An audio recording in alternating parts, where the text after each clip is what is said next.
24 skyrius specialiųjų transporto priemonių eismo ypatumai. Specialiųjų transporto priemonių vairuotojai, turintys leidimus naudoti mėlynus ir raudonus švyturėlius ir specialiuosius garso signalus, gali naudotis įjungtais mėlynais ir raudonais arba tik mėlynais švyturėliais ir specialiaisiais garso signalais. Tik tuo atveju, kai tai būtina. Tai žodžiu, kada dabar jie gali naudoti mėlyną signalą ir garsą, gelbint žmogaus gyvybę, sveikatą, turtą, užtikrinant viešąją tvarką ir eismo saugumą, sulaikant įtariamus, padariusius teisės pažeidimą asmenis, eskortuojant ir ar lydint specialiosiomis transporto priemonėmis oficialias delegacijas ir saugomus asmenis. Žodžiu, tai mėlyną gali naudoti tik tuose punktuose, kur aptariami ir garsą. Ir kai jau važiuoja specialiosios tarnybos, naudodamos mėlyną ir garsą, raudonas dėl grožio irgi gali būti, jie gali pažeisti nurodytus punktus. Taigi, paskaitom sekantį. Specialiųjų transporto priemonių vairuotojai,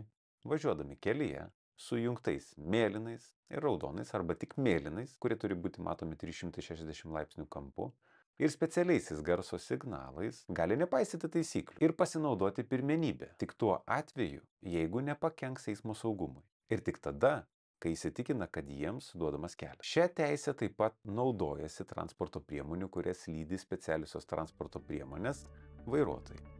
Kai policija lydi koloną svarbių asmenų, ten limuzinus kažkokius, tai ir jie kartu irgi važiuoja ten per raudoną ir panašiai. Būna kartais keliu važiuojam ir matom policijos pareigūnas stovinčius ar kitus su mėlynu švyturėliu, be garso, tik mirksi mėlynas, ir raudonas gali būti kartu. Ir ką reikia daryti? O čia aptarima tokia situacija. Siekiant perspėti eismo dalyvius apie pavojų eismo saugumui, gali būti įjungiamas stovinčios specialiųjų transporto priemonių mėlyni ir raudoni, arba tik mėlyni švyturėliai be specialiojo garso signalo. Pro stovinčią specialią transporto priemonę su įjungtų mėlynu ir raudonu arba tik mėlynu švyturėliu vairuotojas privalo važiuoti tokiu greičiu, kad prireikus galėtų tuoj pat sustoti, nesukeldamas pavojaus kitiems eismo dalyviams. Sekantis punktas apie jau kitą šviesos signalą, ne mėlyną, ne raudoną, oranžinį, kurį užsideda ant galvos ar ant šono transporto priemonės, ir dabar kada galima jį naudoti ir kokias jisai turi išimtis. Tai jau čia nėra mėlynas, tai jau jie kaip ir neturi kažkokių tai privilegijų ir turi laikytis taisyklių. Transporto priemonės oranžinį švyturėlį būtina įjungti tada, kai trukdoma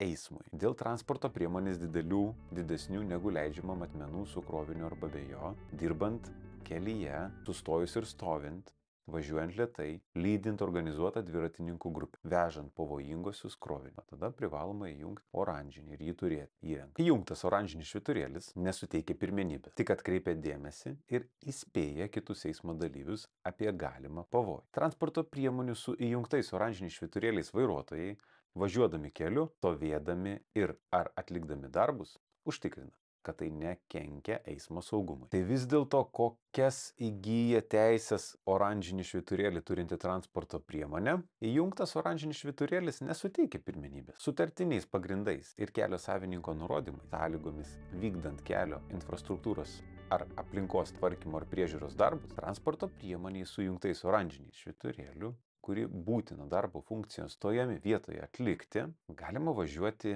veja, šaligatviu, pėsčiųjų ir ar dviračių taku, dviračių juosta, skiriamąja juosta, pylimu ar iškasų šlaitais, grioviais, taip pat sustoti ar stovėti minėtose vietose. Tai čia išvardinti dalykai daugmaž ir yra kelio elementai, tokie kaip, bet ir nebūtinai kelio ir šalia kelio. Tai pavyzdžiui, pėsčiųjų takas, dviračių takas, eismo juostos, žolynas, griovys, kažkoks kalniukas iš žemių nelygumas. Tai jie visur tose vietose, tada jeigu jau čia yra sudaryta sutartis su, tarkim, atitinkama institucija, jie tikrai gali tai daryti, bet turi daryti saugiai ir nesukelti pavojų. Jūs jau matėte 50% KET pamokos.